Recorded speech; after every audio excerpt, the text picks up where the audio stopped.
Activity number 1. First question is, explain the concept of relative timing. How might practitioner use this concept to determine difference between classes of movements? How might the relative timing structure of dart throwing differ from that of putting the shot? So, hinting of the difference in terms of the relative speed of the wrist, lower arm, and upper arm into the two movements.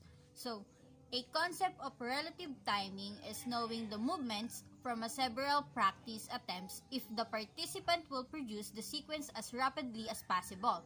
And to this regard, the relative timing pattern they had learned. So, the concept is identifying if the individuals are able to produce the sequence in a faster overall time and may able to learn the relative timing. The relative timing of dart throwing is different from putting a shot in terms of weight of the dart lighter than the shot. Possibly the use of your arms and wrists a speed or more fast. So it can be the relative timing structure because of the coordination of the arms and wrists and how speed up comes. Next question is, what do movement scientists mean when they say that relative timing is an invariant feature of the generalized motor program? What implication does this have for performers who practice their movement at different speeds? So the scientist means that relative timing is an invariant feature of the generalized program because of some features of movements is remain the same and it became invariant when individuals make an alteration in flexible parameters, like changing the speed, because if the motion is not invariant, they may not distinguish a lift-darting motion. So the implication that the performers had is a speed accuracy trade-offs in rapid continuous movement, because performers need to practice their movements at different speeds. The speed accuracy trade-offs in rapid continuous movement helps an individual dealing the relationship between the speed and the accuracy of a movement. It will know the movements when you do things quickly and do things effectively and accurately. Next question is, under what condition are a performer's movements more spatially accurate as the person decreases his or her own movement time? What implication does this have for elementary physical education instructor who is teaching children how to throw or kick a ball toward the target?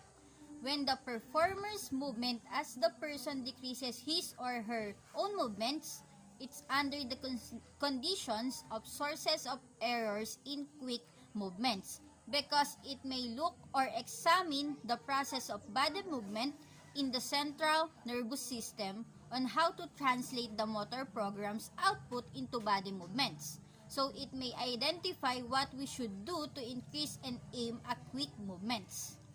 The implication does the elementary physical education instructor to teach children how to kick or throw a ball in a target is the invariant relative timing in throwing movements, because children helps to use their generalized motor program to represent a several flexible dimensions of movement that may possibly the individual should produce a movements effectively and accurately. Last question is, explain how an error in a low control central nervous system process may causes a player throwing darts to miss the target area she is aiming for. It became an error if the central nervous system is a low-level process when a player throwing a darts and miss the target. Because of low process of central nervous system, the movement became slow and don't react fast. It may affect the action that the player does when the processing is slow. So the movement is not effective and accurate. So sinasabi na if you had a low level central nervous system, so maaapektuhan yung action or yung movements like yung throwing the darts na hindi mo ma-aim or mata-target yung isang bagay because you have low level of central nervous system. So, yung process is hindi mo ma-aim at hindi mo makukuha yung target.